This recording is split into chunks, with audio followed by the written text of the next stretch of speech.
بسم اللہ الرحمن الرحیم. یا ایہا الناس، اے لوگو. یا ایہا یہ کیا ہے؟ حرف ندا ہے. یا کیا ہے؟ حرف ندا. تو جس کو پکارا جا رہا ہو وہ کیا کہلاتا ہے؟ منادا. کل آپ نے لفظ منادی پڑھا؟ کیا پڑھا؟ ربنا اننا سمعنا منادیا ینادی للایمان ان آمنوا بربکم فآمنا. تو وہاں منادی کون ہے؟ کون ہے پکارنے والا؟ نبی صلی اللہ علیہ وسلم. جی ہاں، منادی کرنے والا. منادی کا لفظ اردو میں بھی استعمال ہوتا ہے. عام منادی کرا دی، منادی. تو منادی کا لفظ جو ہے یہ ندا سے ہے. ندا کس کو کہتے ہیں؟ آواز کو، پکار کو. پیچھے آپ پڑھ چکے ہیں. کہاں؟ سورۃ البقرہ میں. بالکل. لا يسمع الا دعاء و ندا. جی تو آپ ذرا گرامر کی کتاب نکالیے اور اس میں ندا اور منادا نکالیے. پیج 36. اسم ندا اور منادا. اسم ندا یا منادا، یعنی اسم کی قسموں میں ایک اسم وہ ہوتا ہے جو اصل میں منادا ہوتا ہے. منادا کون ہوتا ہے؟ جس کو پکارا جائے. منادا اور منادی جو پکارے، پکارنے والا. منادی کہتے ہیں پکارنے والے کو، منادی ینادی. اور منادا کہتے ہیں جس کو پکارا جائے. ٹھیک ہے. تو اسم ندا کیا ہے یا منادا کیا ہے؟ حروف ندا کے بعد آنے والے اسم کو منادا کہتے ہیں. کس کو کہتے ہیں؟ جس کو پکارا جائے، یعنی جس اسم کے شروع میں حرف ندا آ جائے تو وہ اسم کیا بن جاتا ہے؟ منادا بن جاتا ہے. ٹھیک ہے. مثلا یا حرف ندا ہے، آدم و منادا ہے. منادا کی مختلف صورتیں ہوتی ہیں. مفرد، مفرد کس کو کہتے ہیں؟ فرد سے فرد کہتے ہیں اکیلا، ایک شخص. اگر منادا مفرد ہو، واحد ہو، منادا جو ہے اسم ہو اور ایک ہو، واحد ہو، تو وہ مرفوع ہوتا ہے. مرفوع کا لفظ کس سے ہے؟ مرفوع کس کو کہتے ہیں؟ رفع سے. رفع کس کو کہتے ہیں؟ پیش کو. ٹھیک ہے نا. تو مرفوع کیا ہوتا ہے؟ جس پر پیش ہو. جیسے یا نوح ہو، یا آدم ہو. جیسے یہاں آپ دیکھ رہے ہیں یا ایھا الناس. ٹھیک ہے. معرف باللام. اگر منادا معرف باللام ہو، جیسے الناس ہے یہاں، تو مذکر کی صورت میں اس سے پہلے یا ایھا آ جائے گا. ٹھیک ہے، سمجھ آ گئی اب کہ یہاں یا ایھا کیوں آیا ہے؟ کہ یہ معرف باللام بھی ہے، ال بھی لگا ہوا ہے، اور مذکر بھی ہے. ٹھیک ہے. اب آپ پڑھیے یا ایھا الناس. لطف نہیں آتا اس طرح قرآن پڑھنے سے؟ یعنی جو پتہ چل جاتا ہے کہ یہاں الناس کے شروع میں یناس کیوں نہیں، یا الناس کیوں نہیں آیا، یا ایھا الناس کیوں آیا. اگر منادا معرف باللام ہو تو مذکر کی صورت میں اس سے پہلے یا ایھا آئے گا، جیسے یا ایھا المدثر. مؤنث کی صورت میں اس سے پہلے یا ایتھا آئے گا، تے کا اضافہ ہو جائے گا بس. یا ایھا کے بجائے یا ایتھا، جیسے یا ایتھا النفس المطمئنہ. مضاف، مضاف مضاف الیہ انشاءاللہ آپ جلد ہی پڑھیں گے مرکبات میں. اگر منادا مضاف ہو تو منصوب ہوتا ہے. منصوب کہتے ہیں جس پہ زبر ہو. اگر منادا مضاف ہو تو منصوب ہوتا ہے. جیسے رسول اللہ جو ہے یہ مضاف مضاف الیہ ہے، تو جب یا آئے گا تو کیسے کہیں گے؟ یا رسول اللہ. امیر المومنین مضاف مضاف الیہ ہے، تو یا امیر المومنین کہیں گے. ٹھیک ہے. منادا کے اوپر زبر آ جائے گی. ابھی آپ صرف ان باتوں کو پڑھ لیجیے، جہاں یہ آئیں گی وہاں میں آپ کی پریکٹس کرواؤں گی. آپ کو خود ہی یاد آ جائے گا کہ اچھا یہ کیا ہوا. بعض اوقات یا متکلم کو حذف کر دیا جاتا ہے، جیسے رب بھی ہوتا ہے، میرا رب. تو جب یا لگتا ہے تو کیا بن جاتا ہے؟ یا ربی. یہ ہٹا دیا جاتا ہے. قومی یا قومی یہ تو آپ کے جانے پہچانے لفظ ہے نا. یا رب بھی کہا ہے کبھی؟ یا رب کہتے ہیں نا, یا رب. ہم اردو میں یا رب کہتے ہیں, رب بھی نہیں کہتے. تو عربی میں اس کا پروننسیشن کیا؟ یا رب بھی. لیکن یہ نہیں کہتے یا ربی, ٹھیک ہے, یا رب بھی. اس میں یہ جو ہے وہ حذف ہو گئی. کیوں ہو گئی؟ اس کی ضرورت نہیں رہی تھی. جی میرا سوال آپ سے یہ ہے کہ یا اڑانے کی ضرورت کیا تھی؟ اچھی بلی یا تھی, اب یا رب بھی کہہ لیتے, کیا مشکل ہے؟ کیوں ہٹا دی؟ سہولت کے لیے, سہولت کے لیے. دیکھیے قرآن پاک پڑھتے ہوئے بعض اوقات آپ کسی تفسیر میں پڑھیں گے کہ یہاں با زائدہ ہے, بے زائد ہے. اب آپ کے ذہن میں فوراً خیال آئے گا یہ تو قرآن ہے, قرآن میں زائد حرف کیوں آیا؟ آتا نا خیال؟ آپ کو یاد ہے شروع میں نے بتایا تھا وما ہم بمومنین, اور نہیں ہے وہ مومن. بات تو پوری ہو رہی ہے, بے لگانے کی کیا ضرورت ہے؟ تو بے یہاں زائد ہے. آپ کسی بھی تفسیر میں پڑھیں گے وہ کہیں گے جو با زائدہ ہے. بھی قرآن ہے زائد حرف, ہم کہتے ہیں قرآن میں ایک چیز بھی زائد نہیں ہے, تو یہاں زائد کیوں لکھا ہوا ہے؟ اور کہیں ہٹا دیتے ہیں, محذوف کر دیتے ہیں, حذف کر دیتے ہیں, نکال دیتے ہیں. کہیں بڑھا دیا کہیں نکال دیا. ہوا ہے حسن کلام کے لیے, شابش. کلام کی خوبصورتی کے لیے, نمبر 2 سہولت کے لیے. یعنی کلام ثقیل ہو جاتا ہے بعض اوقات اگر وہ ساری چیزیں بیچ میں موجود ہوں. تو یہ نون معروف قاعدے ہیں زبان کے, یعنی یہ ہر جگہ جانے بوجھے. یہ نہیں کہ میں اور آپ کسی لفظ کو پڑھنے میں مشکل پائیں تو کہیں اس کو معذوف کر دو, ہم نہیں کر سکتے. یہ اہل زبان نے خود ہی کیا ہوا ہے. اور یہ نون چیزیں, جب قرآن نازل ہو تو عربی زبان پوری طرح اسٹیبلش ہو چکی تھی, اس کے بعد نہیں تبدیلی ہوئی اس طرح. اللہ ہی کہ کچھ مخصوص مقامات پہ آپ دیکھیں گے کہ عام قاعدوں سے ہٹ کے قرآن نے کتابت میں بھی اور پروننسیشن میں بھی فرق کیا ہے. کہیں کہیں وہ تفسیر میں آ جاتا ہے. پھر آپ دیکھیے ربی اور قوم میں موجود زیر یا متکلم کی کا مقام ہے. یہ آپ نے پہلے بھی کہیں پڑھا تھا قاعدہ. فتقونی کیا تھا اصل میں؟ فتقونی, فرہبونی. بھولے گا؟ کیوں نہیں بھولے گا؟ نمبر کٹے تھے نا. جس کے کٹے تھے اس کو نہیں بھولے گا, اس نے کچھ سیکھ لیا. جس کے نہیں کٹے, کٹنے سے بھول گئے, اس کو نہیں یاد رہے گا.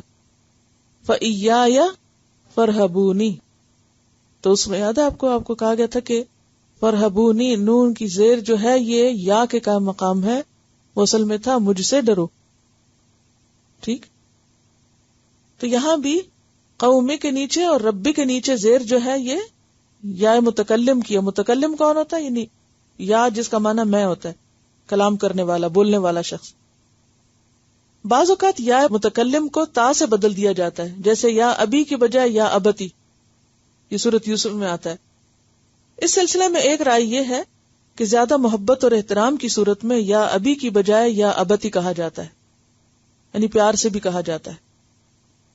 دوسری رائے یہ ہے کہ زبان کی خوبصورتی کے لیے, اور اس کا عربی گرامر سے کوئی تعلق نہیں.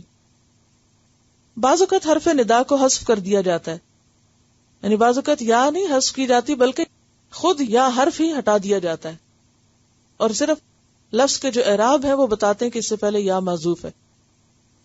لیکن منادہ کی حرکت سے اس کی موجودگی پتہ چلتی ہے. مثلاً ربنا کو ربنا, آپ کی جتنی بھی دعائیں ہیں یہ کیا ہیں؟ ربنا آتنا, ربنا حب لنا. اب ترجمہ جب آپ کرتے ہیں تو کیا کرتے ہیں؟ اے ہمارے رب. تو اے لکھا ہوا کدھر ہے؟ کوئی پوچھے آپ سے, اچھا وہ آج تک آپ نے پوچھا نہیں مجھ سے کہ اے تو اس میں لکھا ہوا کہیں نہیں. اے کس کا ترجمہ ہو رہا ہے؟ وہ یا ہے, اور یا کہاں ہے؟ وہ محذوف ہے. کیسے پتا چل رہا ہے؟ رب کی زبر کے ساتھ پتا چل رہا ہے. ویسے تو یہ کیا ہے؟ ربنا مضاف مضاف الیہ, شروع میں کیسے آتے ہیں؟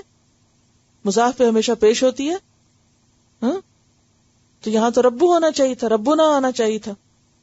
لیکن جب اس کو ربنا کہہ دیا تو انڈرسٹوڈ ہے, سب زبان والے جانتے ہیں کہ اس سے پہلے یا تھا جو محذوف ہو گیا.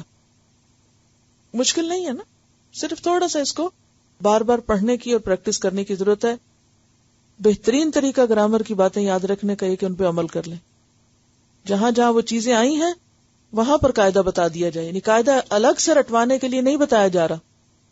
قاعدہ کس لیے بتایا جا رہا ہے کہ جہاں آپ کو یہ کہا جائے کہ جس وقت میں آپ کو اس طرح کی بولی بولنے لگوں کہ یہاں پر حرف ندا محذوف ہے جس کی وجہ سے زبر آ گئی ہے، تو پھر آپ پریشان نہ ہو کہ یہ اب کیا بولا جا رہا ہے.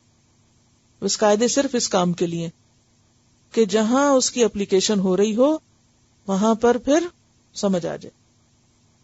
منادا کی حرکت کے علاوہ سیاق و سباق بھی حرف ندا کی موجودگی کا پتہ دیتا ہے. مثلا رب زدنی علما، یوسف اعرض عن ھذا. یوسف میں فا پر موجود پیش حرف ندا کی موجودگی کا پتہ بتاتی ہے. ٹھیک، چلیے اتنا ہی کافی ہے. تو کل چونکہ منادی کا لفظ آپ نے پڑھا اور یہاں یا تھا تو میں نے سوچا کہ اس سے جلدی سمجھ آئے گی آپ کو حرف ندا منادا اسم کی ایک قسم. تو چلیے اب مجھے بتائیے کہ یا ایھا الناس میں الناس سے پہلے یا ایھا کیوں آیا ہے؟ الناس کے شروع میں الف. اور ویسے بھی یہ جو ہا ہے نا یہ حرف تنبیہ بھی ہوتا ہے. اصل میں ندا تو یا ہی ہے، یا حرف ندا ہے اور ہا حرف تنبیہ ہے. اور الناس جو ہے یہ انس سے نکلا ہے. انس کس کا اپوزٹ ہے؟ جن کا. اور یہ اسم جنس ہے. اسم جنس کس کو کہتے ہیں؟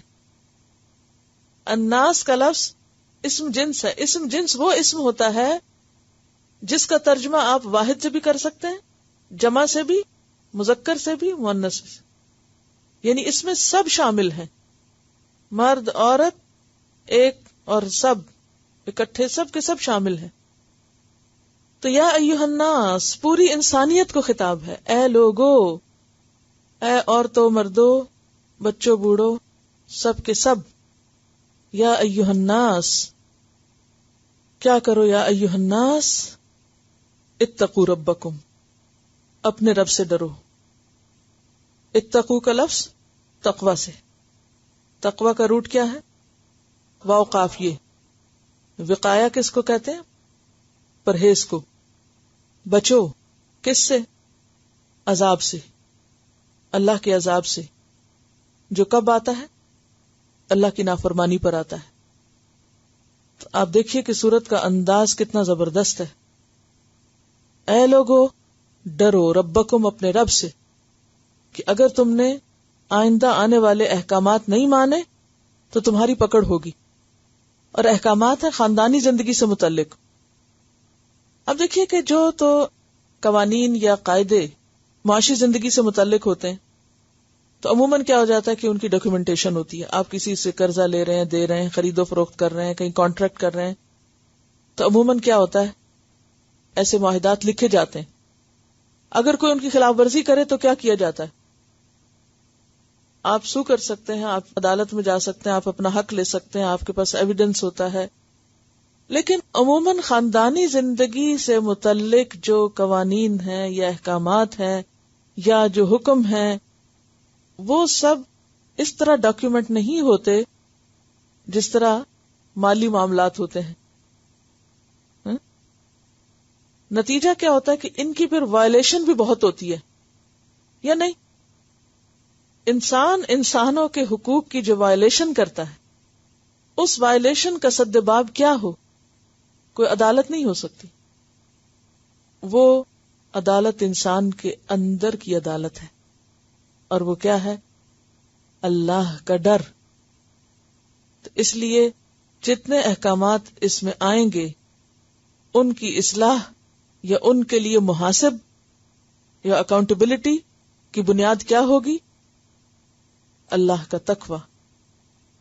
یا ایھا الناس اتقوا اے لوگو ڈرو ربکم اپنے رب سے. رب کون؟ جو خالق ہو، جو مالک ہو، مدبر ہو، یعنی جس نے تم کو پیدا کیا. اپنے رب سے ڈرو کیونکہ اپنے خالق کو تو سب پہچانتے ہیں نا. یہ نہیں کہا یا ایھا الناس اتقوا اللہ، بلکہ کیا کہا؟ یا ایھا الناس اتقوا ربکم. ایسا لفظ استعمال کیا رب کے طور پر وہ صفت استعمال کی کہ جسے سب انسان اپنے اپنے طور پہ مانتے ہیں. الذی، وہ جس نے. الذی کیا ہے؟ الذی کون ہے؟ اسم اشارہ، اسم موصول ہے جو کلام کو اپنے بعد والے سے جوڑ رہا ہے. خلقکم، جس نے پیدا کیا تم کو. خلقکم، کم کیا ہے؟ ضمیر. کون سی ضمیر؟ متصل. کیوں متصل؟ ساتھ جڑی ہوئی ہے. ربکم کے ساتھ کون سی ضمیر لگی ہوئی ہے؟ متصل. اے لوگو ڈرو اپنے رب سے. الذی، وہ جو. خلقکم، جس نے پیدا کیا تم کو. اب رب کون ہے؟ جو خالق ہے. یعنی تم انسانوں کو پیدا کیا. کہاں سے پیدا کیا؟ من نفس واحدۃ، ایک نفس سے، ایک جان سے، ایک انسان سے. مراد ہے اس سے آدم علیہ السلام، ابو البشر. تمام انسان ایک انسان سے پیدا ہوئے ہیں، اور وہ انسان جن کو اللہ نے اپنے ہاتھ سے بنایا، یعنی آدم علیہ السلام. واحدتن، ایک ہی. اور واحدتن مؤنث کیوں ہے؟ کیونکہ نفس مؤنث ہے. اور یہ کون سا مؤنث ہے؟ سمائی ہے یا قیاسی ہے؟ جا کے اس ویکنڈ پر ساری گرامر دہرائیے. جی. وخلق منہا، اور پیدا کیا اس سے. کس سے؟ ہاں کیا ہے یہاں؟ کس کی طرف جا رہی ہے؟ نفس واحدتن کی طرف. اور اس ایک نفس واحدہ سے پیدا کیا کیا؟ زوجہا، اس کا جوڑا. زوجہ ہاں نہیں کہا، بلکہ کیا کہا ہے؟ زوجہا. زوج جو ہے یہ مذکر اور مؤنث دونوں کے لیے استعمال ہوتا ہے. مرد کے لیے بیوی زوج ہے، بیوی کے لیے شوہر زوج ہے. تو فصیح عربی میں زوج استعمال ہوتا ہے. اور اسی سے اس کا جوڑا بنایا. اور زوج سے مراد یہاں کون ہے؟ حوا علیہ السلام.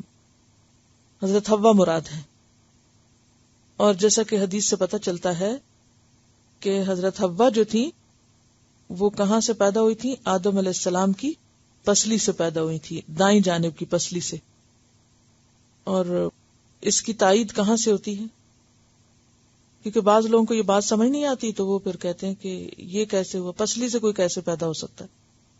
اللہ مٹی سے بنا سکتا ہے انسان کو، تو پسلی سے کیوں نہیں نکال سکتا کسی کو؟ اور اس میں بھی بڑی حکمت ہے کہ پسلی سے بنایا. اگر کہا جاتا نا سر سے بنایا یا پاؤں سے بنایا تو اس سے وہ بات نہ بنتی. تو پسلی جو ہے وہ یعنی کہ جمب بھی کہتے ہیں نا، تو سائڈ یعنی ایک طرح سے ایک ہی اصل سے، یعنی دو کے اندر جو انسانیت کے اعتبار سے برابری ہے، یعنی اس کا ساتھی ہے، ساتھ ہونا، اس کی طرف اشارہ ہے. وَخَلَقَ مِنْهَا زَوْجَهَا، اور اس نے بنایا اس سے اس کا جوڑا. جیسے کہ سورۃ الروم آیت 21 میں آتا ہے وَمِنْ آیَاتِهِ أَنْ خَلَقَ لَكُمْ مِنْ أَنفُسِكُمْ أَزْوَاجًا، اس کی نشانیوں میں سے ہے اس نے تمہارے لیے تمہارے نفسوں سے جوڑے بنائے. لِتَسْكُنُوا إِلَيْهَا، تاکہ تم ان کی طرف یا اس کی طرف سکون پاؤ. وَبَثَّ، اور پھیلا دیے. بث یبث کا معنی ہوتا ہے بکھیر دینا، اڑا دینا، پھیلا دینا، یعنی خوب بکھیرے. منہما، ان دونوں سے. اب کیا پتا چلتا ہے کہ آئندہ نسل انسانی پھر ان دو سے بنی تھی. پہلے درجے پر ایک سے دو، اور پھر دو سے باقی سب ملٹیپلائی ہوئے. بث منہما رجالا کثیرا، بہت سے مرد، کثیرا کثرت کے لیے، ونساء، اور عورتیں بھی. اب یہاں یہ نہیں کہا ہوا نساء کثیرات، درمیان میں کثیرن رکھ کے ایک طرف رجال اور ایک طرف نساء. حالانکہ تاریخ یہ بتاتی ہے کہ عورتوں کی تعداد مردوں کی نسبت زیادہ رہی ہے. وہ ایک حدیث ہے نا جس میں آتا ہے میں نے عورتوں کی اکثریت کو آگ میں دیکھا تو عورتیں اس پہ بہت ناراض ہوتی ہیں کہ عورتیں ہی کیوں آگ میں. تو امام ابن تیمیہ نے اس کی بڑی اچھی تفسیر کی ہے. وہ کہتے ہیں کہ کیونکہ تعداد میں بھی تو عورتیں زیادہ ہیں نا، تو جب ان کی ویسے ہی تعداد زیادہ ہے تو پھر جہاں بھی ہوں گی زیادہ ہی ہوں گی، تو یعنی تعداد کی زیادتی کی وجہ سے. اور پھر دوسرا یہ ہے کہ عادات کی وجہ سے رجالاً کثیراً ونساء. اب یہاں مرد اور عورت کا ذکر کیا، مخنث کا ذکر نہیں کیا. کیوں؟ جو تیسری قسم ہوتی ہے، تیسری قسم بھی تو ہوتی ہے نا. تیسری قسم کو کیا کہتے ہیں؟ مخنث، ہجڑے جن کو کہتے ہیں. ایک تو یہ کہ نسل آگے نہیں بڑھتی، دوسری بات یہ ہے کہ ہجڑے یا مخنث جو ہوتے ہیں ان میں بھی مذکر اور مؤنث ہوتا ہے، یا ان میں مذکر کی صفات غالب ہوتی ہیں یا پھر ان میں مؤنث یعنی عورت کی صفات غالب ہوتی ہیں. تو جب وراثت کی تقسیم کا مسئلہ آتا ہے تو پھر یہ دیکھا جاتا ہے کہ اگر مخنث اولاد ہے تو اس میں کون سی علامات زیادہ ہیں. اگر لڑکوں والی زیادہ ہوں گی تو اس کو لڑکے کا حصہ ملے گا، اگر عورتوں والی نشانیاں زیادہ ہیں تو وہ پھر اس کو عورتوں والا حصہ ملے گا. ٹھیک ہے. اب بات یہ ہے کہ ان کو کیوں اللہ نے بنایا؟ اللہ جو چاہے بنائے، وہ خالق ہے. اور پھر ایسی نشانیاں اللہ پیدا کرتا ہے کہ جن کو میں نے صحیح سلامت بنایا وہ شکر گزار ہوں. اور عام طور پر کیا ہوتا ہے؟ بیٹی کیوں ہو گئی، بیٹا کیوں ہو گیا، ہماری ناک ایسے کیوں بن گئی، ہمارا فلاں ایسے کیوں نہیں بن گیا. شکر کرنا چاہیے کہ پورے ایک مخصوص جنس سے تو تعلق رکھتے ہیں. اور یہ بات ہمیشہ یاد رکھیے کہ جس کو دنیا میں کسی بھی قسم کی کوئی کمی ہو گئی، خواہ وہ جنس کے اعتبار سے یا کسی اور عضو میں کمی بیشی کے اعتبار سے، قیامت کے دن اللہ تعالیٰ اس کا بہترین عوض اس کو عطا کرے گا. ایسا نہیں ہو سکتا کہ کسی کو دنیا میں محروم رکھا جائے اور پھر اس کا عوض نہ آخر میں دیا جائے. ہاں اگر وہ صبر کرے تو، اور اللہ سے ناراض نہ ہو، شکوہ نہ کرے. لیکن ایسے کیسز کہیں کہیں ہوتے ہیں. اکثریت کیا ہے؟ مکمل مرد اور عورت کی. تو پھیلا دیا ان دونوں سے بہت سے مرد اور بہت سی عورتیں.